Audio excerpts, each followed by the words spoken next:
Welcome to the channel, everybody. This is my S10 Blazer. This was kind of destined to be a parts truck. We bought it for 200 bucks. When we showed up to the guy's house, he had this one listed for 500, and he had another S10 Blazer that he really didn't want to sell. Me and Dad kind of talked him out of it. We ended up getting this white Blazer here with no title for 200, and we ended up getting this blue and silver Blazer that I'll show in just a second. I think we paid $1,000 for it, so it was $1,200 for both.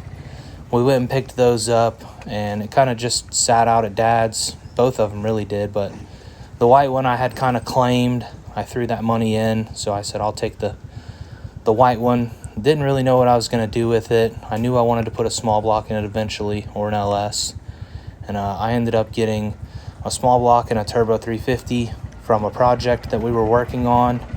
I kind of just stuck them in here for storage, and I ended up welding some mounts on it. This is the night that we brought it home. This is the first engine, just bone stock 350 that we stuck in there, like I said, for storage. It sat like that for a month. Right here I got some new wheels and tires off my dad's car. There's the fender well exit headers. That is my hood pop. It's an old oil dipstick. And this is the first engine when I got it running for the first time.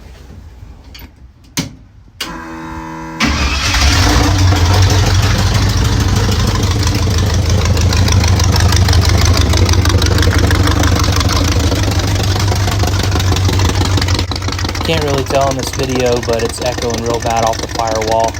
Around each of the header bolts, the headers just blew out as soon as I fired it up. They sat for a while.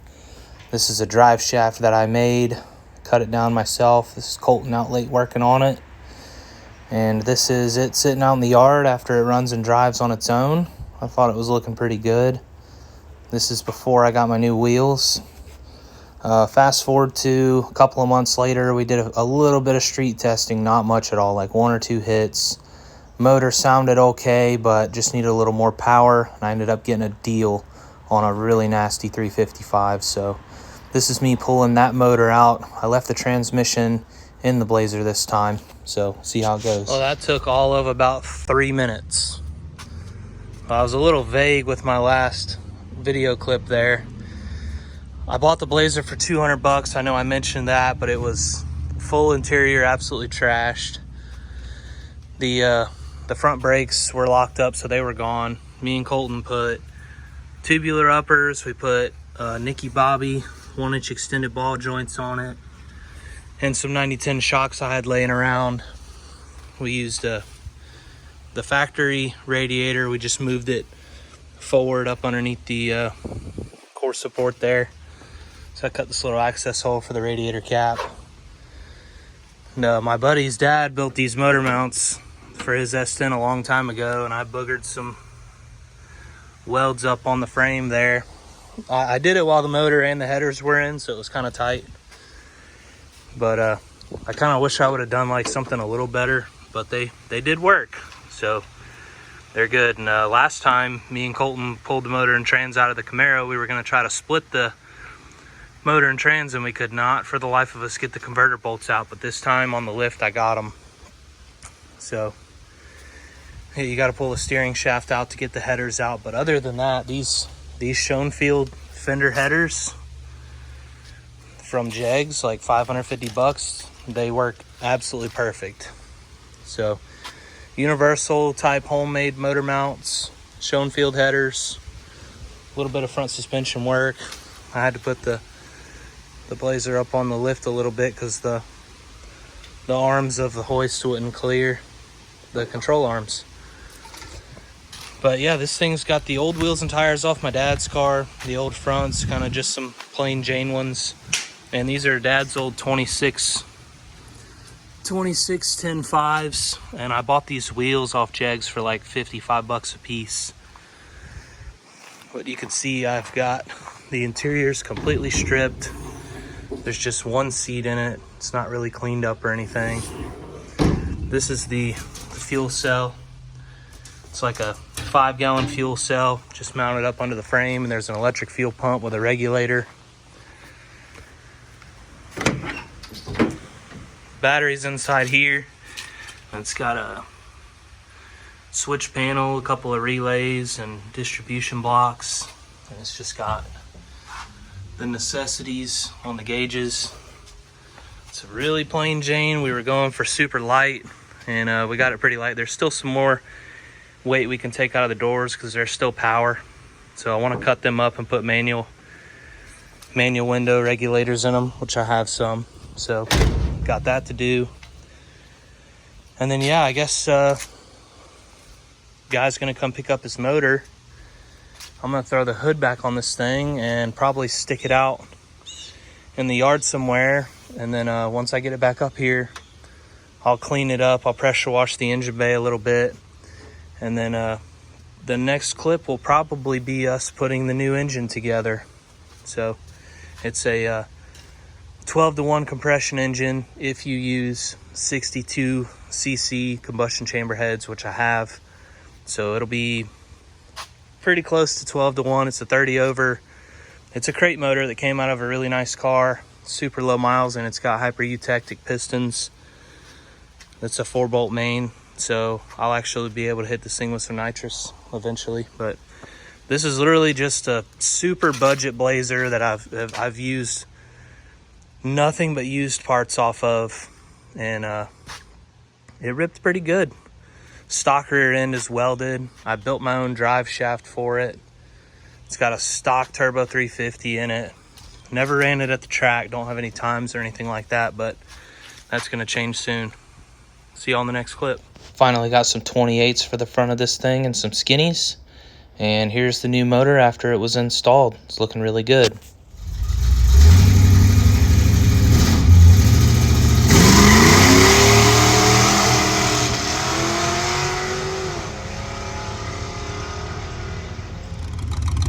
So after a little bit more tuning, we got to the track finally. And of course I didn't even see if this thing did a burnout before we went to the track. So Colton's putting a little water on the tires, and I'm gonna see if I can spin this thing and see how it does.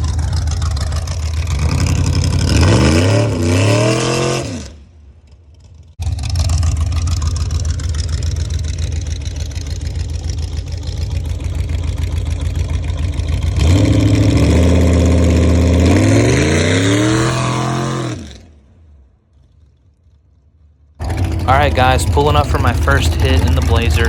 I didn't really know what to expect. We ended up putting a wideband AFR in the exhaust on the passenger side, and got a GoPro on the gauges, and gonna make a hit and see how it does.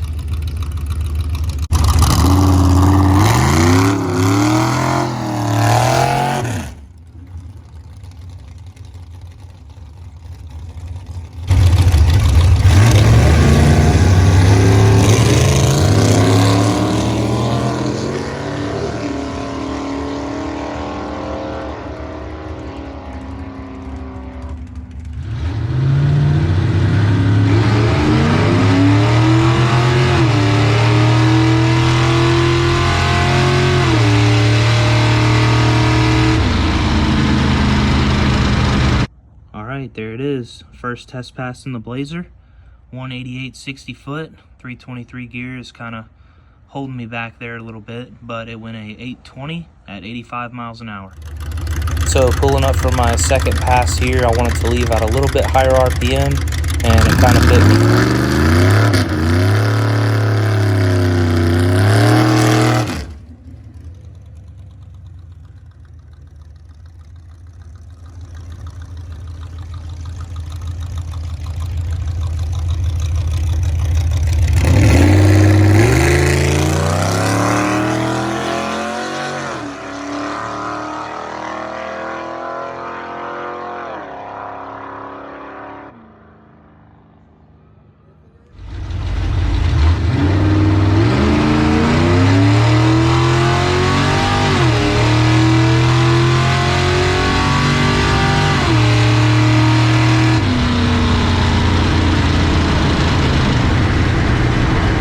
So here's pass number 2. As you can see, whenever I tried to stall it up to about 2200 RPM, it pushed through the beams and I red lit. So this 854 at 87 isn't really accurate. I did stay in it a little longer just to see what it would do, but not the whole quarter, and it still rolled to a 1362 at 82 miles an hour. So Colton was pretty happy about that, but I won't make that mistake again. So this is the first pass on the left, second pass on the right, side by side. You can see my mile an hour picked up some, and the difference was shifting at 5,500 and shifting at 6,000. And this mile an hour in the second pass, that of course I didn't get the time for, was my fastest pass of the day, and it was the second pass. I was using the draggy, so I forgot to turn it on. Pretty upset, but I believe that would have been my 799. But anyways, we didn't get it on that one, and on to the next pass. All right, guys, you're in for a little treat. I did a nasty burnout on this thing and then almost wrecked it, so won't do that again either.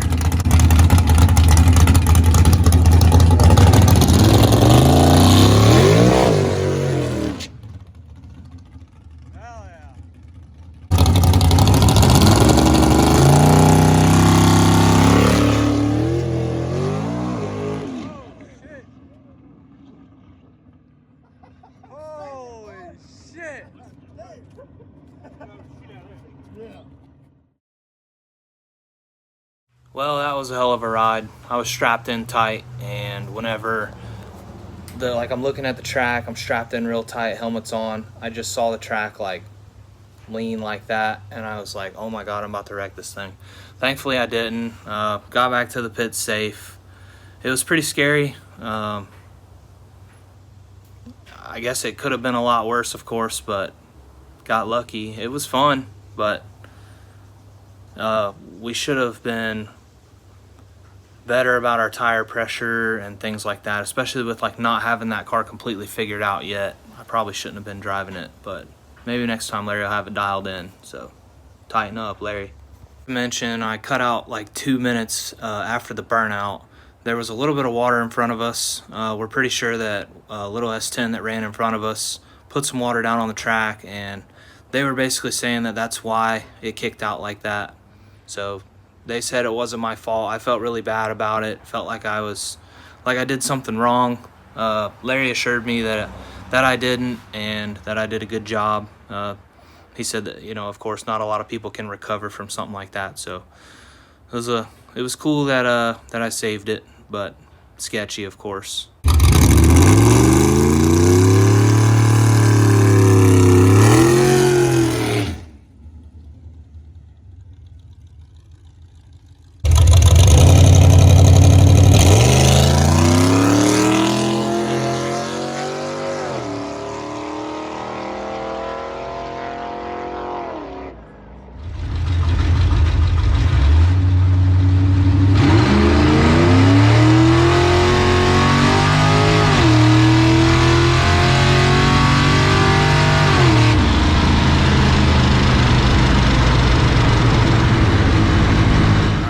There it is. The $2,500 Blazer went 806 at 87 miles an hour, 87.36. My second pass went 87.87. That's why I think that it might have been the 799 pass. I don't know, maybe not, but needless to say, I'm going for 7s at 90 miles an hour at the next outing we have with the Blazer.